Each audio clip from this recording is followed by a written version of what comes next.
We are now ready to turn to the third vehicle within Buddhism. So again, we're kind of trying to march our way through history. Remember our Buddha living, teaching, dying somewhere around 2,500 years ago. Remember that within a couple of hundred years of his death, we had as many as 18 different monastic orders within Buddhism. But with King Ashoka privileging the Theravada order, Theravada survives and remains as the oldest and first vehicle within Buddhism. Okay? Then remember that a few centuries after that, when we get to the first century of the Common Era, we see the emergence of Mahayana Buddhism, the greater vehicle, as a new path to enlightenment.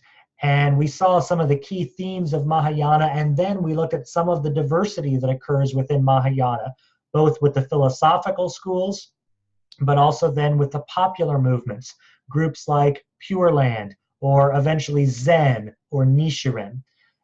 Now we're ready to look at the third vehicle of Buddhism, which is going to emerge another few centuries after Mahayana. So each of these vehicles is kind of separated by a few hundred years. Vajrayana is the third vehicle, and it will flow out of Mahayana. So it will share some of those same ideas as Mahayana. It will share the notion of lay spirituality to some degree. It will share the notion of expedient means, which means you will now have, again, more new teachings, some of which are attributed back to our Buddha himself, but they are new teachings that for Vajrayana Buddhists represent more advanced teachings than even what Mahayana was able to promote. So Vajrayana itself often goes by many different names, and I just typed a bunch of them up here for you on the screen. And the first one is just the more literal translation. Vajrayana generally is translated as the diamond vehicle or the thunderbolt vehicle. Again, these terms suggest a kind of power, a kind of strength, a kind of value. So they don't say too much about the uniqueness of Vajrayana. But the other names here do tell us a little bit more about Vajrayana. So for example, many Vajrayana Buddhists will refer to their vehicle of Buddhism as the third turning. Now, if we're thinking about something turning within Buddhism, hopefully you're all thinking about the Dharma wheel, the idea that a Buddha comes to turn that wheel of Dharma after the turning of the previous Buddha has stopped. The idea here is that Theravada represents a kind of first turning, the most basic teachings and practices. Mahayana, a more advanced second turning, and for Vajrayana Buddhists, they see their form of Buddhism as the third and final turning of the wheel of Dharma, where the most advanced teachings are being known and taught. Vajrayana Buddhism is also sometimes called Northern Buddhism. Vajrayana, like Mahayana and Theravada, will all begin within India. But remember, I've said this several times in all of these videos, that Buddhism will largely vanish from its homeland eventually. But thankfully for these various vehicles, they had already spread to other portions of Asia where they became the dominant expressions of Buddhism. Theravada to Southeast Asia, Mahayana along the Silk Road over to China, Korea, and Japan, East Asia. And Vajrayana ends up, again, traveling to all those locations, but becoming most dominant in places north of India. That's why we refer to it sometimes as Northern Buddhism. So this is the region of the Himalayas, places like Mongolia, and most notably, Tibet. So if you've heard of Tibetan Buddhism, that is simply one form of Vajrayana Buddhism. That's where the Vajrayana monks were able to have most success in spreading their vehicle of the Buddhist path. Vajrayana is also sometimes referred to as Mantrayana, which you should be able to figure out means the vehicle of mantras. Now, we've already mentioned mantras. Even in our discussion of Hinduism, we did that, but in Buddhism, we have seen mantras. Mantras are just these short, powerful phrases. So you can even think back to the last video about Nichiren or Pure Land. Think about those short, powerful phrases, homage to the Lotus Sutra, or homage to Amida Buddha, the Nembutsu. Those are mantras, but Vajrayana is called the vehicle of mantras, Mantrayana, because it places so much importance on these mantras, these short phrases that are repeated. And the idea is that oftentimes when we might hear these phrases, they might not carry a lot of meaning because some of the meaning is actually hidden beneath the words, beneath the surface. And the meaning is actually taught in a somewhat secretive manner from master to student. And this is why Vajrayana is also sometimes referred to as esoteric Buddhism. To be esoteric suggests a kind of hiddenness or a kind of secrecy. And there is much within Vajrayana Buddhism that remains secretive or hidden to this very day, even from scholars. So the esoteric nature of Vajrayana connects in some ways to the secretive meaning behind some of the mantras that are passed down from generation to generation.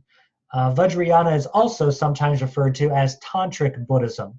Now, if you remember back to the Hinduism discussion, Tantra seemed to be an independent body of religious beliefs and practices in India, and we saw how Hinduism started to absorb Tantric beliefs and practices into itself. And we looked at something like Kundalini Yoga, for example. And I mentioned way back then that we would also see certain Buddhists try to absorb some of these tantric elements into their own tradition. And it's primarily going to be Vajrayana Buddhists who absorb some of those tantric beliefs and practices into the Buddhist path.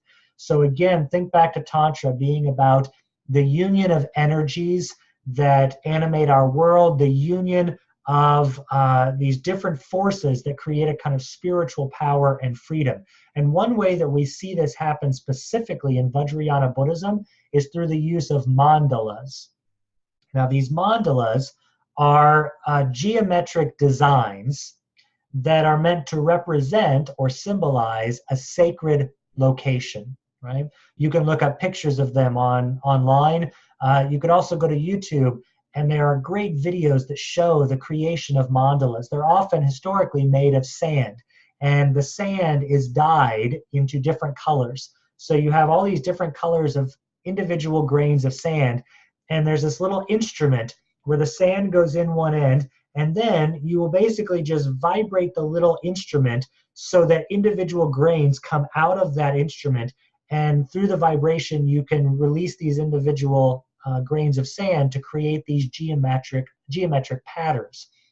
And the idea again is that this represents a sacred space, generally a region that is inhabited by a Buddha or Bodhisattva. So remember, Vajrayana flowing out of Mahayana, which means you have these spiritually advanced beings that we worship in order to receive their assistance through grace.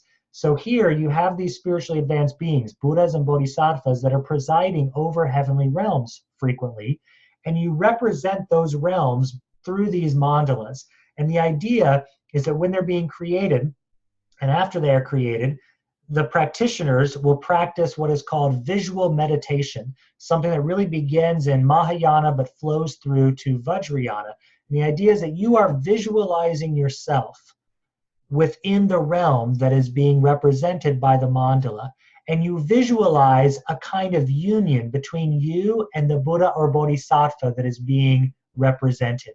So think in a very tantric way about that union of energies. And what you're doing is trying to tap into the energies, the merit, the wisdom of these spiritually advanced beings in order to secure a kind of power and freedom in your own spiritual journey. So again, look up some of those videos. One thing that's always really jarring, and I'll kind of spoil the ending here, is that very shortly after the mandalas are created, which takes days of very painstaking work, they are very quickly destroyed, and all the sand will be swept up. And when you see the intricacy of these designs, in some ways, I think many of us will look at that and say, oh my goodness, how could they destroy something so beautiful?